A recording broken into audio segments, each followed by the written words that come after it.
ஓம் கணபதியே நமக. ஓம் முருகப்பெருமானே நமக. ஓம் ஆஞ்சநேயா நமக. ஓம் குலதெய்வம் பால்முனீஸ்வரரே நமக. ஓம் குதம்பை சித்தரே நமக. ஓம் நதிச சித்தரே நமக. ஓம் அகோரிகள் சித்தரே நமக. ஓம் விஷ்ணுமாயா நமக. ஓம் குட்டிச்சாத்தானே நமக. ஓம் கால பைரவரே நமக. ஓம் ஹரிச்சந்திரனே நமக. ஓம் சிவபெருமானே நமக. ஓம் அகோரகாளியே நமக. ஓம் பத்ரகாளியே நமக. ஓம் மகாகாளியே நமக. ஜெய் ஜெய் மகாகோரகாளி, ஜெய் ஜெய் மகாபத்ரகாளி, ஜெய் ஜெய் மகாகாளி. காளி மாதா கி ஜெய். ஓம் குருவே சரணம். ஓம் குருவே துணை. ஓம் சிவபெருமான் சித்தரே நமக. ஓம் குதம்பை சித்தரே நமக. ஓம் நந்திச சித்தரே நமக. ஓம் அகோரிகள் சித்தரே நமக. அகோரா அகோரா அகோரா. அகோரிகளே சரணம். வணக்கங்க.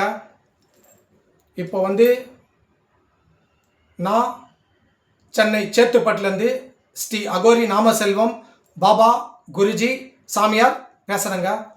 என்னோட மொபைல் நம்பர் 9940010430 9841303621 9962624066. இதாங்க என்னோட மொபைல் நம்பர். நீங்கள் எப்போனாலும் என்னை கூப்பிடலாம். ஃபோன் மூலியமாகவும் சரி, நேரில் வந்தால் கூப்பிடலாங்க. சரிங்க. இந்த வீடியோ பார்க்குற அனைவரும் பெல் பட்டன் அழுத்துங்க, சப்ஸ்கிரைப் பண்ணுங்கள், எல்லாருக்கும் ஷேர் பண்ணுங்கள். ஓகேவா? சரி. இப்போ பொது விஷயத்தை பற்றி நம்ம பேசணும்னு நினைக்கிறோம். அதுக்கு முன்னாடி ரொம்ப முக்கியமான விஷயம். ஜெய் ஜெய் ஸ்ரீராம், ஜெய் ஜெய் ஸ்ரீராம், ஜெய் ஜெய் ஸ்ரீராம். வெற்றிவேல் வீரவேல், வெற்றிவேல் வீரவேல். சனாதனம் வாழ்க, சனாதனம் வாழ்க, சனாதனம் வாழ்க. சனாதனத்தை வளர்ப்போம், சனாதனத்தை பரப்புவோம். சனாதனம் மூலியமாக நம்ம எல்லோரும் ஒற்றுமையாக இருப்போம். இந்துக்கள் வாழ்க, இந்துக்கள் வாழ்க, இந்துக்கள் வாழ்க, இந்து சமுதாயம் வாழ்க. சரி, இப்போ பொது விஷயத்துக்கு வருவோம். எல்லாரும் வீட்டுக்கு வீடு மரக்கன்று நட்டு வைங்க. தண்ணியை ரொம்ப சிக்கனமாக பண்ணுங்க. மாணவ மாணவிகள் நல்லபடியாக படிங்க. போதை பழக்கத்திலேருந்து எல்லாரும் விடுபடுங்க. போதை பழக்கத்திலேருந்து யாரும் போகாதீங்க. இதுதான் என்னோட வேண்டுகோள். பிளாஸ்டிக்கை தவிர்த்துருங்க. பிளாஸ்டிக்கை தவிர்த்துட்டு பிளாஸ்டிக் அல்லாத ஒரு விஷயத்தை நீங்கள் கொண்டு வாங்க. ரொம்ப நல்லது, ரொம்ப நல்ல விஷயம். அதனால் பிளாஸ்டிக்கை முற்றிலுமாக ஒழிச்சிடுங்க. போதை பழக்கத்துலேருந்து விடுபட்டுருங்க. ஓகேவா? சரி, இப்போ நம்ம என்ன பேச போகிறோம்னா, ரொம்ப ரொம்ப முக்கியமான விஷயம் இது. இந்த விஷயத்தை நான் பொதுமக்களுக்காக இதை நான் சொல்கிறேன். ரொம்ப நல்ல விஷயம், இதை கேட்டுங்க. அதுக்கு முன்னாடி ஒரு சின்ன பாடல். ஓகேவா? போனால் போகட்டும் போடா, போனால் போகட்டும் போடா, இந்த பூமியில் நிலையாய் வாழ்பவன் யாரடா. போனால் போகட்டும் போடா, போனால் போகட்டும் போடா, போனால் போகட்டும் போடா. நமக்கும் மேலே ஒருவனடா, அவனாலும் தெரிஞ்ச தலைவனடா, தினம் நாடகம் ஆடும் கலைஞனடா. போனால் போகட்டும் போடா, போனால் போகட்டும் போடா, இந்த பூமியில் நிலையாய் வாழ்பவன் யாரடா. போனால் போகட்டும் போடா.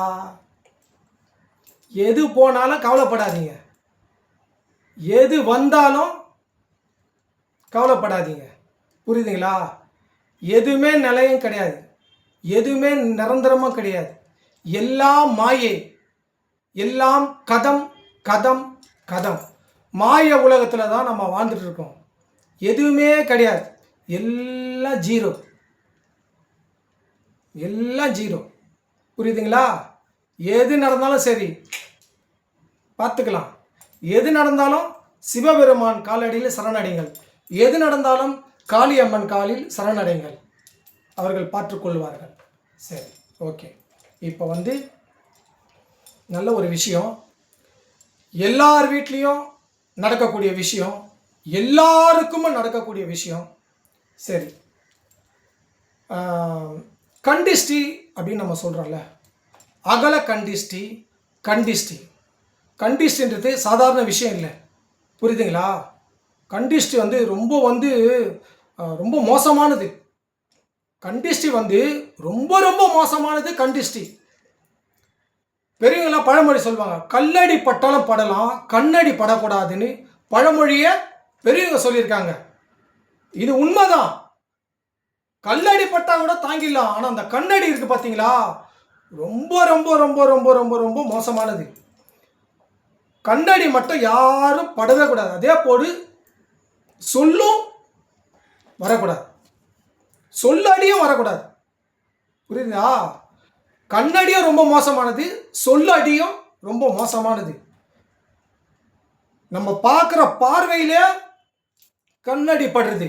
நம்ம அடி வயிற்றுலேருந்து வர சொற்கள் மூலியமாகவும் சொல்லடி வந்தாலும் அதுவும் ஆபத்து தான். இப்போ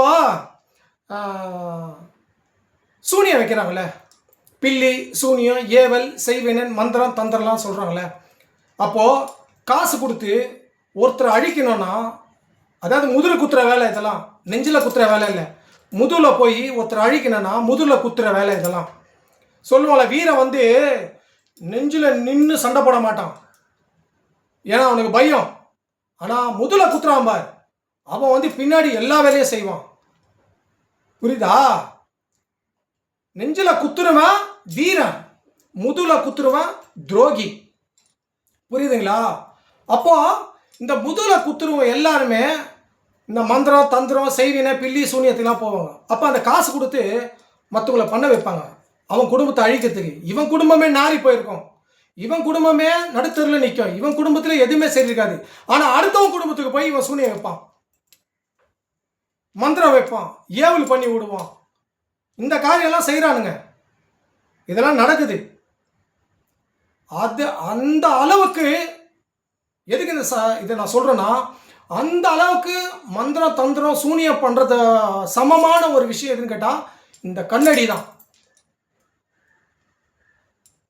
இந்த சொல்லடி தான். ரொம்ப பவரானதுங்க. நீங்கள் ஒருத்தர் காசு கொடுத்து ஒருத்தர் சூனியம் வைக்கிறது ஒன்று தான், ஒரு கண் பார்வையிலே அவனை நீங்கள் கண்டிஷ்டி வர வைக்கிறதும் ஒன்று தான், சொல்லடியை வர வைக்கிறதும் ஒன்று தான். அங்கே காசு கொடுத்து பண்ணுறான், இங்கே காசு கொடுக்காதையே பண்ணுறான். அப்போ எவ்வளோ பவர் பாருங்க. கண்ணடி ரொம்ப பவருங்க. ஒரு சூனியம் வைக்கிறதுக்கு சமம், ஒரு மந்திரம் பண்ணுறதுக்கு சமம், சொல்லடியும் ஒரு சூனியம் வைக்கிறதுக்கு மந்திரம் பண்ணுறதுக்கு ஒரு சமம். அவ்வளோ பவராக கண்ணடி படம். கண்ணடி பட்டெல்லாம் நிறைய பேர் இறந்துருக்காங்க, சொல்லடி பட்டம் நிறைய பேருக்கு நிறைய பாதிப்பு வந்திருக்கு. இது உண்மை, என்னால் நிரூபிக்க முடியும். நான் நிறைய பேரை பார்த்துருக்கேன், நிறைய பேரை கண்டிருக்கேன், நிறைய பேர் வார்த்தை மூலியமாக நான் செய்தியை கேட்டிருக்கேன். என் குருநாதர் எனக்கு சொல்லி கொடுத்துருக்காரு. என் குருநாதர் சொல்லுவார், கண்ணடி சொல்லடி ரொம்ப சாதாரண விஷயம் கிடையாது, அது பணத்தை கொடுத்து ஒருத்தனுக்கு சூனியம் வைக்கிறதுக்கு சமமானது. அது அவ்வளோ பவராக இருக்கும் அது கண்ணடி, சொல்லடி. அப்போ இதை நிறைய பேருக்கு அந்த கண்டிஷ்டி, அகல கண்டிஷ்டின்னு சொல்கிறோம்ல, அகல கண்டிஷ்டி, சொல்லடி, இதெல்லாம் நம்ம உடம்புல ஒரு கார் வாங்கிட்டாலே உடனே அவனை அப்படியே கண் தோந்து பார்த்து அவனை சாபம் விடுறது. ஒரு செயின் நகை ஏதாவது போட்டு அவன் நல்லா ஆடம்பரமாக இருந்தால் அவனை வாய் சொல்லாலே அவனை சொல்லடி வைக்கிறது.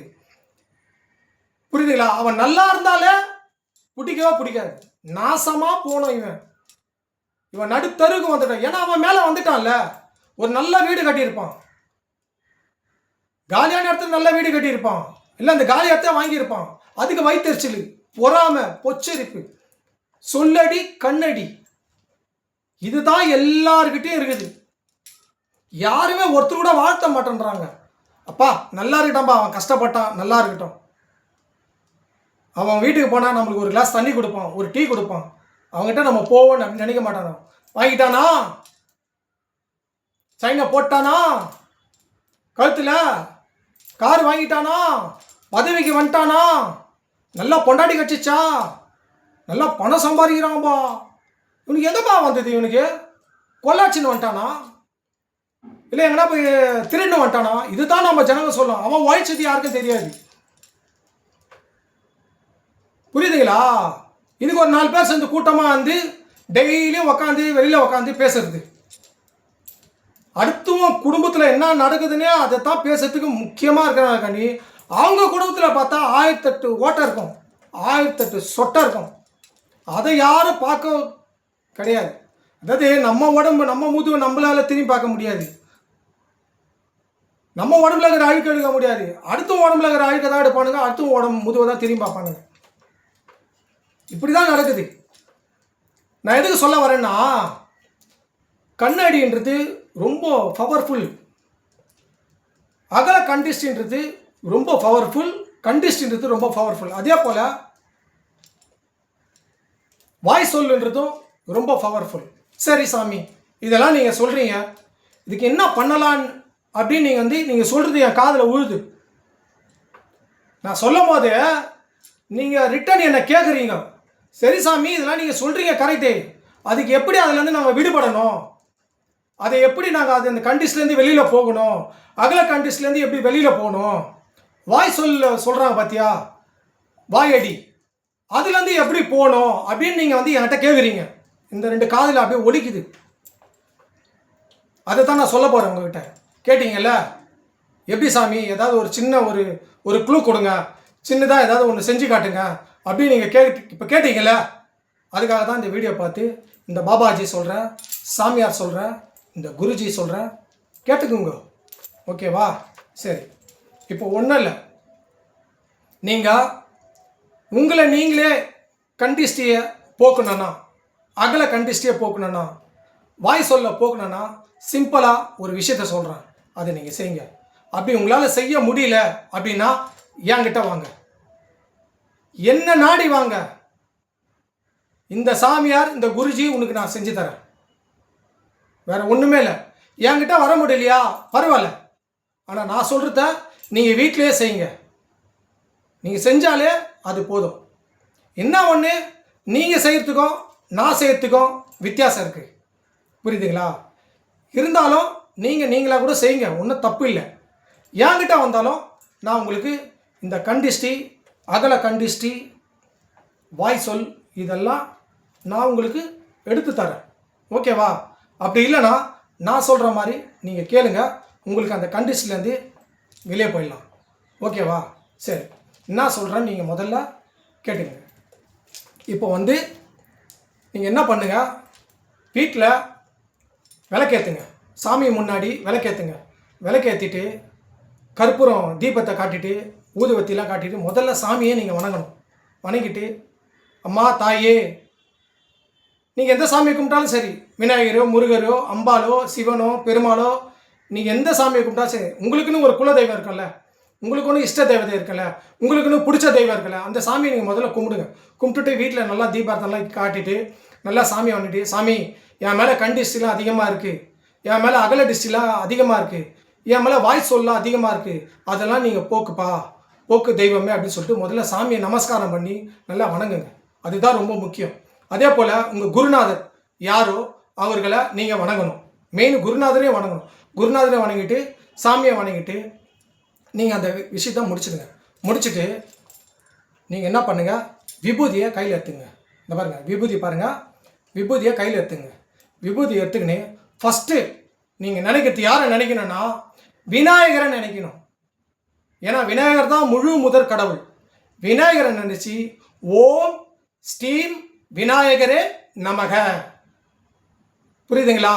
அதே போல் அடுத்ததாக இருக்கக்கூடிய விநாயகரோட தம்பி முருகரை ஓம் ஸ்ரீம் முருகப்பெருமானே நமக. விநாயகர் முருகர். ரொம்ப ரொம்ப குறிப்பாக இன்னொரு விஷயத்தை நான் சொல்கிறேன்.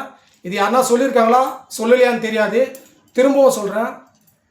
ராகு கேதுவை வணங்குங்க. ஓம் ஸ்ரீம் ராகு பகவானே நமக. ஓம் ஸ்ரீம் கேது பகவானே நமக. விநாயகர், முருகர், ராகு, கேது இவங்களை வணங்கிட்டு பாருங்க. அதுக்கப்புறம் நீங்கள் என்ன பண்ணணும், ரொம்ப ரொம்ப முக்கியமான விஷயம், நீங்கள் உங்களுக்கு எந்த இஷ்ட தேவதை இருந்தாலும் சரி, எந்த பிடிச்ச தேவதை இருந்தாலும் சரி, இந்த கண்டிஷ்டியை யாரை வச்சு பண்ணணும்னு கேட்டால், ஏன்னா விநாயகர் முழு முதற் கடவுள், எந்த பூஜைக்கும் விநாயகர், முருகர், ராகு, கேதுவை நீங்கள் முன்னிறுத்தலாம். அதுக்கப்புறம் இங்கே தான் ரொம்ப முக்கியமான பாயிண்ட்டு, இதை தான் நீங்கள் குறிப்பிட்டு பண்ணணும். குலதெய்வம். குலதெய்வம் கருப்பண்ணசாமி, மாடசாமி, மாசி பெரியண்ணசாமி, ஐயனார், வீரபத்திரர், முனீஸ்வரன், உங்களுக்குன்னு குலசாமி இருக்கல, இல்லை எந்த சாமியை, முருகனோட நீங்கள் குலசாமியை கூட கும்பிடலாம். அவர்களை நினச்சி ஃபஸ்ட்டு குலசாமியை நினச்சி ஓம் ஸ்ரீம் குலதெய்வமே நமக. அப்படி இல்லைனா ஓம் ஸ்ரீம், நீங்கள் எந்த சாமியை கும்பிட்றீங்களோ முனீஸ்வரனே நமக, அந்த பேரை சொல்லுங்க. ஓம் ஸ்ரீம் முனீஸ்வரனே நமக, ஓம் ஸ்ரீம் முருகரே நமக, ஓம் ஸ்ரீம் வீரபத்ரே நமக. அந்த மாதிரி அந்த குலசாமி பேரை சொல்லி நீங்கள் குலசாமியை மனசில் நினச்சிட்டு தான் இதை பண்ணணும். புரியுதுங்களா? குலதெய்வத்தை நீங்கள் நினைக்காம எந்த காரியமும் நடக்காது. குலதெய்வம் தான் நம்மளை காக்கும். குலதெய்வத்தான் வாழடி வாழியாக நம்மளை வர்க்கத்தை உண்டாக்கும். குலதெய்வத்தான் நம்மளை காத்து நிற்கும். நம்ம வீட்லேயும் சரி, எங்கே போனாலும் குலதெய்வம் தான் நம்ம கூடவே வரும். அப்போ இதை செய்யும் போது குலதெய்வத்தோட ஆசீர்வாதத்தை பெறணும்னா குலதெய்வத்தோட பேரை சொல்லி ஓம் ஸ்ரீம் முனீஸ்வரனே நமகன்னு சொல்லிட்டு இந்த பக்கம் 3 சுத்து. முனீஸ்வரனை எப்பவுமே மனசில் நினைக்கிறேன். எந்த குலதெய்வமோ அந்த குலதெய்வத்தை நினச்சி 3 சுற்று சுற்றி இங்கே உச்சியில் கை வைக்கணும். அதே போல் இந்த பக்கம் 3 சுற்று சுற்றணும். குலதெய்வத்தை நினச்சி பேர் சொல்லி இல்லை மந்திரங்களை சொல்லி 3 சுற்று சுற்றி நிப்பாட்டணும். நிப்பாட்டிட்டு நேராக இந்த விபூதி எடுத்துன்னு வந்து நெத்தி பொட்டில் வைக்கணும். நெத்தி பொட்டில் வச்சுட்டு இந்த விபூதி எடுத்து பின்னாடி ஒரு முறை, முன்னாடி கொஞ்சம், இந்த பக்கம் ரைட்டு, இந்த பக்கம் லெஃப்டில் போட்டு 4 பக்கமும் அந்த விபூதியை போட்டுட்டு அந்த விபூதியை நெத்தியில் வச்சுக்கணும். கழுத்தில் தடவிக்கலாம், நீங்கள் எங்கே வேணால் தடவிக்கலாம். இதுதான் ஃபஸ்ட்டு முறை டிஸ்டியை போக்குறதுக்கு. ஏன்னா முத நம்ம ஆரம்பிக்கும் போது விபூதியில் ஆரம்பித்தா ரொம்ப ரொம்ப நல்லது. மஞ்சள் குங்குமத்தில் கூட ஆரம்பிக்கலாம், ஒன்றும் தப்பு இல்லை. புரியுதுங்களா? ஆனால் விபூதின்றது சிவனுடைய முழு அம்சம். புரியுதா? அப்போ சிவன்னா யாரு? குலதெய்வம் தான், அவங்களுக்கு கட்டுப்பட்டவங்க தான். அப்போது அந்த குலதெய்வத்தை நினச்சி நம்ம வந்து இந்த திருநரில் நம்ம விடும்போது என்ன ஆகும்னு கேட்டிங்கன்னா, உங்களுக்கு பல நன்மைகள் நடக்கும். குலதெய்வத்தை நினச்சி பண்ணணும். சரி, அடுத்தது ஒரு மஞ்சள் துணி எடுத்துங்க. மஞ்சள் துணியை சாமி முன்னாடி வைங்க. சாமி முன்னாடி வச்சுட்டு 4 பக்கம் மஞ்சள் குங்குமத்தை அந்த துணியில் வைங்க. மஞ்சள் துணியை எடுத்து புது துணி வாங்கிட்டு வந்து மஞ்சள் துணியை கீழே வச்சுட்டு அந்த 4 கார்னர்லேயும் மஞ்சள் குங்குமம் வைங்க. நடுவில் அதே போல் மஞ்சள் குங்குமம் அந்த துணியில் வைங்க. துணியில் வச்சுட்டு சாமியை நல்லா வணங்கணும். வணங்கிட்டு அந்த மஞ்சள் துணிக்கும் நீங்கள் கற்பூரம் ஏற்றுங்க. கற்பூரம் ஏற்றிட்டு சாமியை வணங்கிட்டு ஃபஸ்ட்டு அந்த மஞ்சள் துணி கூட நீங்கள் என்ன செய்கிறீங்கன்னு கேட்டால், மஞ்சள் தூள் இல்லைன்னா நீட்டு மஞ்சள், ஒன்று கொஞ்சம் மஞ்சள் தூளாக இருந்தால் கூட அதில் போடுங்க. அப்படி இல்லை நீட்டு மஞ்சள் இருக்குது பார்த்தீங்களா, அந்த மஞ்சளை கூட ஃபஸ்ட்டு நீங்கள் மஞ்சளில் தான் ஆரம்பிக்கணும். மஞ்சளை அந்த மஞ்சள் துணியில் ஃபஸ்ட்டு வைங்க. ரெண்டாவது குங்குமம் எடுத்து தெய்வத்தை அந்த குலதெய்வத்தை நினச்சி நீங்கள் குங்குமத்தை போடுங்க. மஞ்சள் துணி உள்ளே போடணும். அடுத்தது ரொம்ப ரொம்ப முக்கியமானது, விபூதி எடுத்து குலதெய்வ பேரை சொல்லி குலதெய்வத்துக்கு நீங்கள் போடுங்க. மஞ்சள் குங்குமம் விபூதி இது 3 எடுத்து நீங்கள் அந்த மஞ்சள் துணியில் போடுங்க. 4வதா கல்லுப்பு இல்லை, கல்லுப்பு சால்ட் உப்பு போடக்கூடாது. கல்லுப்புக்கு ஒரு கை எடுத்து அந்த கல்லுப்பு எடுத்து அந்த மஞ்சள் துணியில் போடுங்க. போட்டுங்க. ஒவ்வொரு டைமும் போடும் போது குலதெய்வத்தோட ஓம் ஸ்ரீம் முனீஸ்வரனே நமக, ஓம் ஸ்ரீம் வீரபத்ரனே, எந்த தெய்வம் நான் சொல்கிறேன், நான் உதாரணத்துக்கு தான் பேர் சொல்கிறேன். நீங்கள் உங்கள் எந்த தெய்வமோ அந்த பேர் சொல்லி போடணும். கல்லுப்பை போடணும். அடுத்தபடியாக அடுப்பு கறி அடுப்பு கறி இருக்கிற சின்ன அடுப்பு கறி ஒரு சின்ன பீஸை வாங்கிக்கோங்க. அந்த பீஸை வாங்கிட்டு வந்து நீங்கள் வந்து குலதெய்வ பேரை சொல்லி அந்த அடுப்பு கறியை ஃபஸ்ட்டு நீங்கள் போடுங்க. இதெல்லாம் அந்த மஞ்சள் துணியில் போடணும். அதுக்கப்புறம் வசம்பில் நாட்டு மருந்து கடையில் வசம்பு இருக்கும். வசம்பு ரொம்ப பவரானது. குழந்தைங்கள்லாம் கூட டிஸ்ட்ரிக்டாக வைப்பாங்க. அந்த வசம்பை தேய்ச்சி குழந்தைங்களுக்கு நெத்தி போட்டில் இங்கெல்லாம் வசம்பில் தான் வைப்பாங்க. அந்த வசம்பை ஒரு வசம்பு அதில் போடுங்க. அதே போல் பச்சை மிளகால எல்லாம் ஒத்தியில் இருக்கணும், ரட்டியில் இருக்கக்கூடாது. ஒன்று 3 பச்சை மிளகா இல்லை 1 பச்சை மிளகா 5 பச்சை மிளகா பச்சை மிளகாவை அந்த மஞ்சள் துணியில் போடும்போது அந்த குலதெய்வ பேரை சொல்லி தான் போடணும். எல்லாமே நீ ஒன்று செய்யும் போது குலதெய்வத்தோட பேரை சொல்லி தான் போகணும். இல்லைன்னா குலதெய்வ மந்திரம் சொல்லணும். பேர் சொன்னாலும் ஓகே, மந்திரம் சொன்னாலும். உங்களுக்கு மந்திரம் தெரியலையா, பேர் சொல்லுங்கள், தப்பு கிடையாது. அப்போ அடுத்தது வந்து காஞ்ச மிளகா. அதே போல் 5 காஞ்ச மிளகா வந்து 1 இருந்தாலும் 3 இருந்தாலும் எல்லாம் ஒத்தியில் இருக்கணும். காஞ்ச மிளகாவை குலதெய்வ பேர் சொல்லி போடுங்க. அடுத்தது கடுகு. கடுகு ரொம்ப முக்கியம், ரொம்ப ரொம்ப முக்கியமானது கடுகு. கடுகு கொஞ்சம் வாங்கி குலதெய்வ மந்திரம் சொல்லியோ இல்லை குலதெய்வ பேரை சொல்லியோ கடுகை கொஞ்சம் போடுங்க. அதுக்கப்புறம் இதுவும் ரொம்ப முக்கியமானது, எலுமிச்சம்பழத்தை வாங்கிக்கங்க. எலுமிச்சம்பழம் வாங்கி 2 எலுமிச்சம்பழம் வாங்கி அந்த ஒரு எலுமிச்சம்பழத்தை 4 பக்கம் அருங்க. அருன்னா 4 துண்டாக இருக்க சொல்ல 4 பக்கம் கீனி போடுங்க. அது திருவி போட்டிங்கன்னா பிரியும்.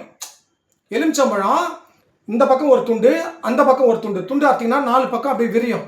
அதில் வந்து மஞ்சள், குங்குமம், விபூதி 3ஐயும் போட்டு அந்த எலுமிச்சம்பழத்தை குலதெய்வ பேரை சொல்லி அந்த மஞ்சள் இதில் துணியில் வைங்க. அதுக்கப்புறம் முழுசாக இருக்கிற எலுமிச்சம்பழத்தை அதை அறுக்கக்கூடாது. அப்படியே கையில் இப்படி வச்சுக்கின்னு குலதெய்வ பேரை சொல்லி அந்த எலுமிச்சம்பழத்தையும் நீங்கள் அதில் போடணும். புரியுதா? இதுக்கப்புறம் இன்னொன்று விஷயம் இருக்குது.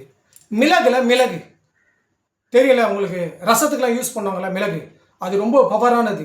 ஆன்மீகத்தில் மிகப்பெரிய பவரால் வந்து மிளகு. இதெல்லாம் ஆன்மீக சம்மந்தப்பட்ட பொருள். நம்ம அந்த பொருளை சாப்பிட்றதுனால தான் நம்ம ஆரோக்கியமாக இருக்கிறோம். அதை முதல்ல புரிஞ்சுங்க. ஆன்மீக சம்மந்தப்பட்ட விஷயனால தான் அந்த மிளகை சாப்பிடும்போது நம்மளும் ஆரோக்கியமாக இருக்கும். மிளகு, அந்த மிளகை நல்லா கவனிச்சிங்க. மிளகை நீங்கள் எண்ணி போட்டாலும் சரி, ஒத்தியில் போட்டிங்கன்னா ரொம்ப நல்லது. மிளகை அப்படியே போடுறத விட மிளகை எடுத்து எண்ணுங்க. 11 மிளகு, 13 மிளகு, 7 மிளகு, ஒத்தியில் அந்த மிளகை எண்ணி அந்த மிளகை போடுங்க. இதெல்லாம் ரொம்ப முக்கியமானது. அதே போல் கிராம்பு தெரியுங்களா? நாட்டு மருந்தெல்லாம் கிடைக்கும் கடையில். அந்த கிராம்பை வாங்கி அதே போல் ஒத்தியில் தான் போடணும். எந்த ஒரு விஷயமும் ஒத்தியில் தான் செய்யணும், ரட்டியில் செய்யக்கூடாது. ஒத்தியில் அந்த கிராம்பு போடுங்க. போட்டுட்டு எல்லாத்தையும் போட்டுட்டு குலதெய்வம் முன்னாடி நீங்கள் வந்து வணங்கணும். வணங்கி என் மேலே உள்ள கண்டிஷ்டியை நீங்கள் போக்கு, என் மேலே உள்ள அகல கண்டிஷ்டியை போக்கு, என் மேலே உள்ள சொல்லடியை போக்கு அப்படின்னு சொல்லி தெய்வத்தை குலதெய்வத்தை நல்லா வணங்கிட்டு அந்த மொத்த பொருட்களும் சாமி முன்னாடி வச்சு நம்ம பண்ணும்போது தீபார்த்தனை காட்டுங்க. காட்டிட்டு அந்த வந்து எடுத்துட்டு அப்படியே அந்த துணியை எடுத்துட்டு பிடிச்சி ஒரு நூல் சுற்றி கட்டிக்கினீங்கன்னா எப்படி வரும்னு கேட்டிங்கன்னா இதை பாருங்க, இது போல் வரும். இது போல் மஞ்சள் துணியில் கட்டிக்கின்னு நீங்கள் என்ன பண்ணணுன்னா அதுக்கு அந்த மஞ்சள் துணியை எடுத்துகிட்டு மறுபடியும் அந்த மஞ்சள் துணியை வச்சு தெய்வத்துக்கிட்ட வணங்கணும். வணங்கிட்டு சாமி எனக்கு நன்மை செய்யி அப்படின்னு சொல்லிட்டு நீங்கள் வணங்கினா நீங்கள் சொல்கிறத அந்த குலதெய்வம் கேட்கும். கேட்ட உடனே ஃபஸ்ட்டு என்ன பண்ணுங்கள், இந்த மஞ்சள் துணி எடுத்து ஃபஸ்ட்டு நீங்கள் தலை மேலே உச்சியில் வைக்கணும். ஏன்னா உச்சியிலேருந்து தான் உள்ளங்காலுக்கு வரணும். உள்ளங்கால்லேருந்து உச்சிக்கு வரக்கூடாது. எப்பவுமே உச்சியிலேருந்து தான் எந்த ஒரு விஷயமே இருக்கணும். அப்போது நீங்கள் உச்சந்தல்ல வைங்க. உச்சந்தல்ல வச்சு நீங்கள் இந்த மந்திரத்தில் மட்டும் சொல்லுங்கள். வேறு எதுவுமே நீ சொல்ல வேணாம். இந்த மந்திரம் சொன்னாலே போதுமானது. ஓம் தீராத கண்டிஷ்டியே என்னை விட்டு அடியோட போ நமக. என்ன சொல்றது கேளுங்க. ஓம் தீராத கண்டிஷ்டியே என்னை விட்டு அடியோட போ நமக அப்படின்னு ஒரே டைம் அந்த மந்திரத்தை தலைமையில வச்சு சொன்னா போதும். அதே போல அதை எடுத்து மறுபடியும் நெத்தி போட்டுல ஓம் தீராத கண்டிஷ்டியே என்னை விட்டு அடியோட போ நமக. ஓம் தீராத கண்டிஷ்டியே என்னை விட்டு அடியோட போ நமக. ஓம் தீராத கண்டிஷ்டியே என்னை விட்டு அடியோட போ நமக. ஓம் தீராத கண்டிஷ்டியே என்னை விட்டு அடியோட போ நமக. ஓம் தீராத கண்டிஷ்டியே என்னை விட்டு அடியோட போ நமக அப்படின்னு நெஞ்சில் சொல்லிட்டு இந்த கையில் இந்த ஷோல்டர் பட்டியில் இங்கே வைங்க. இந்த மூட்டு இருக்குது பார்த்தீங்களா, அங்கே வைங்க. ஓம் தீராத கண்டிஷ்டியே என்னை விட்டு அடியோட போ நமக. மறுபடியும் இந்த கையிலேருந்து எடுத்துகிட்டு இந்த ஷோல்டரில் வைங்க. ஓம் தீராத கண்டிஷ்டியே என்னை விட்டு அடியோட போ நமக. இங்கே வச்சு முடிச்சோன்னே மறுபடியும் இந்த கையில் இந்த முட்டியில் வைங்க. முட்டி பகுதி தான் வைக்கணும். ஓம் தீராத கண்டிஷ்டியே என்னை விட்டு அடியோட போ நமக. மறுபடியும் இந்த கையில் எடுத்துக்கினு இந்த கையில் வைக்கணும். ஓம் தீராத கண்டிஷ்டியே என்னை விட்டு அடியோட போ நமக அப்படின்னு சொல்லிட்டு வயிற்று பகுதி வயிற்றுல வச்சுக்கின்னு ஓம் தீராத கண்டிஷ்டியே என்னை விட்டு அடியோட போ நமக அப்படின்னு சொல்லுங்க. முதுகுல இருந்தால் கூட பின்பக்கம் முதுகுல வச்சுக்கின்னு ஓம் தீராத கண்டிஷ்டியே என்னை விட்டு அடியோட போ நமக. அதே போல் கால் முட்டி பகுதியில் இந்த முட்டி பகுதியில் வைக்கணும். ஓம் தீராத கண்டிஷ்டியே என்னை விட்டு அடியோட போ நமக. அதே போல் கையில் எடுத்து இந்த முட்டி ஓம் தீராத கண்டிஷ்டியே என்னை விட்டு அடியோடு போ நமக அப்படின்னு இந்த மூட்டில் தான் நீங்கள் இதை வைக்கணும். ரொம்ப ரொம்ப முக்கியமானது இந்த மூட்டு பகுதி. இது பார்த்தீங்களா, இந்த மூட்டு பகுதியில் நீங்கள் வச்சிங்கனாலே, ஏன்னா அதுதான் ஜாயிண்ட்டு. நம்ம இயக்கக்கூடிய இடமே இந்த ஜாயிண்ட்டு தான். இந்த பகுதியில் தான் இதை வந்து நீங்கள் செய்யணும். இந்த மாதிரி யாருமே சொல்லியிருக்க மாட்டாங்க. ஏதோ சுற்றி போடணுன்னா இப்படி இந்த பக்கம் 3 சுற்று அந்த பக்கம் 3 சுற்றுன்னு சொல்லுவாங்க. ரெண்டாவது மந்திரங்களை சொல்ல மாட்டாங்க. மந்திரம் சொல்லாமல் தான் நிறைய இடத்துல சுற்றி போடுறாங்க. அது மிகப்பெரிய தப்பு. அது வேலை செய்யாது, அது பொய். அது அப்போ நீங்கள் அதை செய்யணும். அது போல் செஞ்சுட்டு மறுபடியும் அந்த கையில் எடுத்துக்கங்க. கையில் எடுத்துக்கின்னு நீங்கள் இதை கையில் எடுத்து கடைசியாக வரும்போது இந்த பக்கம் 3 சுற்று சுற்றணும். ஓம் தீராத கண்டிஷ்டியே என்னை விட்டு அடியோட போ நமக. அதே மாதிரி இந்த பக்கம் 3 சுற்று சுற்றணும். ஓம் தீராத கண்டிஷ்டியே என்னை விட்டு அடியோட போ நமக அப்படின்னு சொல்லிட்டு இது அப்படியே எடுத்து சாமி முன்னாடி வைங்க. நல்லா கேளுங்க. இதை பண்ணிவிட்டு சாமி முன்னாடி வைங்க. சாமி முன்னாடி வச்சுட்டு, அம்மா உன்னுடைய அருளால், அது பெண் சாமியாக இருந்தாலும் குலதெய்வமாக இருந்தாலும் சரி, ஆண் சாமியாக இருந்தாலும் சரி, குலதெய்வமே உங்களுடைய அருளால் நான் இந்த காரியத்தை செஞ்சேன். எனக்கு நல்லபடியாக இந்த டிஸ்ட்ரி போகிறதுக்கு நீங்கள் ஆசீர்வாதத்தை கொடுங்க. உங்களோட ஆசீர்வாதத்தோடு தான் நான் இந்த பொருளை வச்சு என்ன உடம்புல இருக்கிற கண்டிஷ்டியை நான் போக வச்சேன் அப்படின்னு சொல்லிட்டு சாமிக்கிட்ட நல்லா வணங்கிட்டு சாமிக்கிட்ட உத்தரவு வாங்கிக்கின்னு நீங்கள் இது எடுத்துகிட்டு போயிட்டு என்ன பண்ணணும்னு கேட்டிங்கன்னா இதுதான் ரொம்ப முக்கியம். அப்படியே எடுத்துன்னு போய் கீழே போட்டக்கூடாது. அப்படியே எடுத்துன்னு போய் இதை கீழே போடக்கூடாது. இதை எப்படி செய்யணும்னா, ஒன்று மரத்தடி மரம் இருக்குது பார்த்தீங்களா, அரச மரம், வேப்ப மரம், இந்த மாதிரி நல்ல சக்தி உள்ள மரம் இருக்குது பார்த்தீங்களா, அந்த மரத்தடியாண்ட தான் இதை நீங்கள் போடணும். அப்படி உங்களால் மரத்தடியாண்ட போட முடியலன்னா இதை வந்து தீயிட்டு கொளுத்திடுங்க.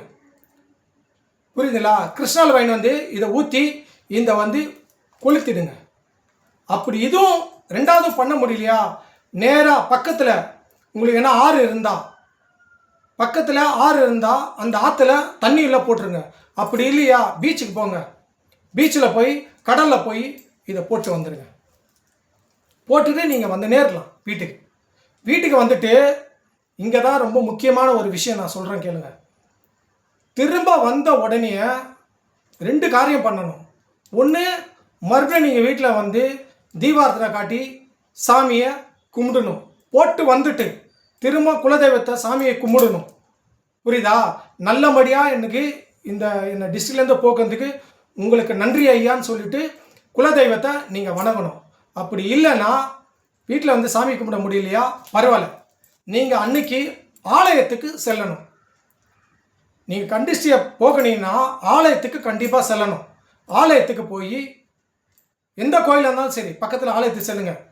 நீங்கள் ஆலயத்துக்கு செல்ல முடியலன்னா மறுபடியும் வீட்டில் நீங்கள் சாமி கும்பிடணும். ஏன்னா இங்கே போடும் போதும் எல்லாம் பண்ணிவிட்டும் நீங்கள் சாமியை கும்பிட்டு தான் செய்கிறீங்க. போட்டு வந்ததுக்கப்புறமும் நீங்கள் சாமியை வணங்கினீங்கன்னா அவ்வளோ அருமையாக இந்த கண்டிஷ்டி உங்களுக்கு வேலை செய்யும். இந்த கண்டிஷ்டி அவ்வளோ அழகாக அற்புதமாக உங்கள் உடம்புலேருந்து விட்டு போகும். அகல கண்டிஷ்டி வாய் சொல்லு, புரியுதா, வயிற்றுச்சல், பொறாமை, பொச்சரிப்பு எவ்வளோ இருக்குதுல்ல, இதெல்லாம் வந்து உங்களுக்கு அடியோட உங்களை விட்டு போயிடும். இதுதான் உண்மை, புரியுதுங்களா? இது வந்து முறையாக செய்யணும். முறையாக செஞ்சால் கண்டிஷ்டி போகும். எலுமிச்சம்பழத்தை எடுத்துக்கினே இப்படி ஒரு 3 சுற்று, அந்த பக்கம் ஒரு 3 சுற்று, கற்பூரத்தை நடுவில் எலுமிச்சம்பழத்தை வச்சுட்டு கற்பூரத்தை மூலியமாக சுற்றுறது, பூசணிக்காவை சுற்றுறது, தேங்காவை நம்ம சுற்றி போடுறது, இதெல்லாம் உண்மை, நான் இல்லைன்னு சொல்ல. ஆனால் ஒவ்வொரு செயலுக்கும் டிஸ்ட்ரிக்டான மந்திரங்களை சொல்லணும். இதுதான் ரொம்ப முக்கியம். நீங்கள் நிறைய இடத்துல பாருங்கள், நீங்கள் கோயிலுக்கு போனாலும் சரி, வெளில நின்று சுற்றி போடுறீங்க, மற்ற இடத்துல எல்லாம் சுற்றி போடுறவங்களும் சரி, எல்லாம் சும்மா சாதாரண வாயை மூடிட்டு அப்படியே சுற்றி போய் எடுத்துன்னு போட்டுருவாங்க. அது பழிக்குமா? அந்த டிஸ்ட்ரிக் உங்களை விட்டு போகுமா? எல்லாத்துக்குமே மந்திரங்களை பிரயோகப்படுத்தணும், மந்திரங்களை சொல்லணும். மந்திரம் சொன்னால் மட்டும்தான் எல்லாமே வேலை செய்யும். மந்திரங்களை சொன்னால் மட்டும்தான் அந்த டிஸ்ட்ரிக் உங்களுக்கு போகும். ஏன்னா ஆன்மீகத்தில் மந்திரங்கள் எடுத்து ரொம்ப முக்கியம். மந்திரங்களை வச்சு தான் எல்லா காரியங்களும் செய்வாங்க. எந்த ஒரு பொருளையும் எடுத்து எதை செஞ்சாலும் ஃபஸ்ட்டு மந்திரங்களை சொல்லுவாங்க. இஷ்ட தேவதையோ, அதிதேவதையோ, குலதெய்வதையோ, விநாயகரையோ, முருகன், எல்லா காரியத்துக்கும் ஃபஸ்ட்டு மந்திரங்கள் சொல்லி தான் எல்லாம் பண்ணுவாங்க. ஆனால் டிஸ்ட்ரிக் கழிக்கிறவங்க எல்லார்கிட்டையும் பார்க்குறேன், மந்திரங்களே தெரியாது, மந்திரங்களும் சொல்ல மாட்டாங்க. இதுதான் உண்மை. எல்லா கோயிலையும் நான் பார்த்துட்டேன், எல்லாத்துலேயும் பார்த்துட்டேன். வண்டிக்கு சுற்றி போடுறவங்களேருந்து நமக்கு சுற்றி போடுறவங்கள எல்லாத்துலையும் சரி, வீட்டுக்கு வந்து சுற்றி போடுறவங்க எல்லாருக்குமே வந்து மந்திரங்களே தெரியாது. மந்திரங்களை சொல்லி சுற்றி போட மாட்டாங்க. மந்திரம் சொல்லி சுற்றி போட்டால் தான் அந்த சுற்றி போடுறது வேலை செய்யும். அதை நல்லா புரிஞ்சுங்க. அதுக்காக தான் இந்த வீடியோ போடுறேன். உங்களால் செய்ய முடியலையா, என்னை தேடி வாங்க, நான் உங்களுக்கு சுற்றி போடுறேன். அதுக்கும் நான் தயார். அதுக்காக தான் இந்த சாமியார் இருக்கிறேன், அதனால தான் இந்த குருநாதர் இருக்கிறேன். என்னை தேடி வாங்க, நான் கரெக்டாக உங்களுக்கு செஞ்சு உங்களுக்கு நான் சுற்றி போடுறேன். நீ என்கிட்ட வாங்க, நான் செய்கிறேன். என்கிட்ட வர முடியலையா, பரவாயில்ல, நீங்களே நான் சொன்ன மாதிரி செய்யுங்க. உங்கள் உடம்புல இருக்கிற கண்டிஷ்டி, அகல கண்டிஷ்டி, சொல்லலாம் உங்களை விட்டு அடியோடு போடும். வாய் சொல்லலாம் உங்களை விட்டு போயிடும். இது உண்மை. நான் செஞ்சு காட்ட மாதிரி யாரும் செஞ்சு காட்டியிருக்க மாட்டாங்க. நிறைய விஷயம் இருக்குது, சுற்றி போடுறதுல பல வகை இருக்குது. ஆனால் என் குருநாதர் எனக்கு என்ன சொல்லி கொடுத்தாரோ அதை தான் நான் சொல்ல முடியும். எனக்கு என்ன தெரியுதோ அதை தான் நான் சொல்ல முடியும். இதை ரொம்ப அற்புதமாக வேலை செய்யும், ரொம்ப அழகாக வேலை செய்யும். உங்கள் உடம்புல உள்ள கண்டிஷ்டி எல்லாமே போக்கிடும். இது உண்மை. அதற்காக தான் இந்த வீடியோ போட்டிருக்கேன். இந்த வீடியோ பார்க்குற அனைவரும் இதை தெரிஞ்சுக்கங்க, புரிஞ்சுக்கங்க, புரியுதுங்களா? அடுத்த வீடியோவில் இந்த மாதிரி நல்ல நல்ல தகவல்லாம் உங்களுக்கு நான் சொல்லித்தரேன். நீங்கள் அடுத்த வீடியோவில் நீங்கள் பார்த்து பயன்பெறுங்க. நன்றி, வணக்கம்.